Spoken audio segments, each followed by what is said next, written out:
friends எல்லாருக்கும் வணக்கம் இன்னைக்கு நம்ம நிக்கிஸ் கிச்சன்ல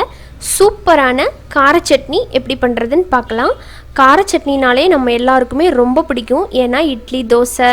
எல்லாத்துக்குமே ரொம்ப சூப்பரான ஒரு காம்பினேஷன் இந்த கார சட்னி மட்டும் இருந்ததனாலே நம்ம எவ்வளவு வேணாலும் சாப்பிட முடியும் வாங்க அந்த டேஸ்டான சட்னியை எப்படி பண்ணலாம் அப்படினு பார்க்கலாம் கார சட்னி பண்றதுக்கு ஒரு கடாயில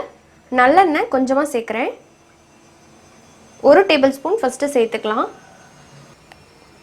எண்ணெய் சூடாயிடுச்சு இதுல மீடியம் சைஸ்ல ரெண்டு பெரிய வெங்காயத்தை இந்த மாதிரி நீல வாக்குல கட் பண்ணிருக்கேன் இப்போ இத சேர்த்துக்கிறேன் இந்த வெங்காயம் ஒரு 2 நிமிஷம் நல்லா வதக்கிட்டுக்கோங்க வெங்காயம் வதங்கிட்டு இருக்கீங்களே மிளகாய் சேர்த்துக்கலாம் மிளகாய் நான் இன்னைக்கு 4 மிளகாய் சேர்க்கிறேன் அதோட நல்ல கலர் கொடுக்கிறதுக்காக காஷ்மீரி சில்லி 3 சேர்க்கிறேன் காரத்தை பொறுத்து நீங்க சேர்த்துக்கலாம் இதுவும் நல்லா ஒரு 2 நிமிஷம் வதங்கட்டும்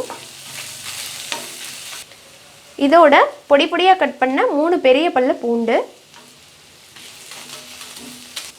இப்போ இதோட ஒரு 1/2 டீஸ்பூனை விட கொஞ்சம் அதிகமாவே மல்லி சேர்க்கறேன் மல்லி சேர்த்து பண்ணி பாருங்க ரொம்ப நல்லா இருக்கும்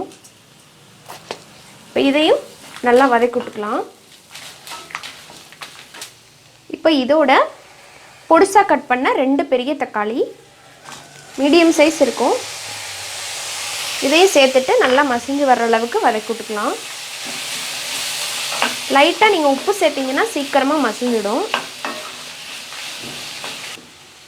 இப்போ இது சீக்கிரமா நல்லா மசிஞ்சு வர்றதுக்காக கொஞ்சமா உப்பு சேர்த்திருக்கேன் இது நல்லா வேகட்டும் எல்லாமே சேர்த்துட்டு மூடி போட்டுறலாம் இப்போ ஒரு 5 நிமிஷம் ஆயிருக்கு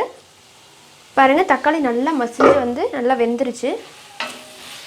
இப்போ இதுல கடைசியா நான் வந்து ஒரு சின்ன துண்டு வெல்லம் சேர்க்கறேன் இந்த வெல்லம் வந்து இந்த புளிப்பு காரம் எல்லாத்தையும் பேலன்ஸ் பண்றதுக்காக நான் சேர்க்கறேன் சேர்த்தீங்கன்னா டேஸ்ட் நல்லா இருக்கும் இப்போ இந்த வெல்லம் வந்து லைட்டா கரையட்டும் கரைஞ்சதுக்கு அப்புறமா இத நம்ம ஆற வச்சு நைஸ் பேஸ்டா அரைச்சு எடுத்துக்கலாம் இப்போ தேவையான அளவுக்கு உப்பு சேர்த்து நான் வந்து சட்னியை நல்லா நைஸா அரைச்சு எடுத்துட்டு வந்துட்டேன் இப்போ ஒரு panல கொஞ்சம் அதிகமா நல்லெண்ணெய் சேர்த்துக்கலாம் இப்போ எண்ணெய் வந்து லைட்டா சூடாகட்டும் எண்ணெய் சூடானதும் ஒரு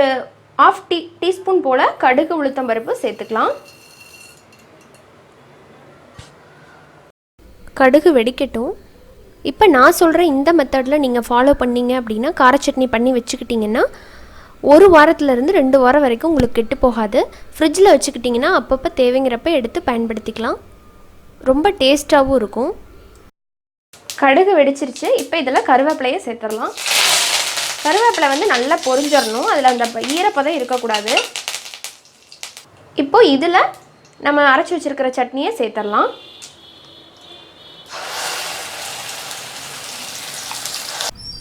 சேர்த்துட்டு அந்த எண்ணெயிலேயே நல்லா கலந்து விட்டுக்கோங்க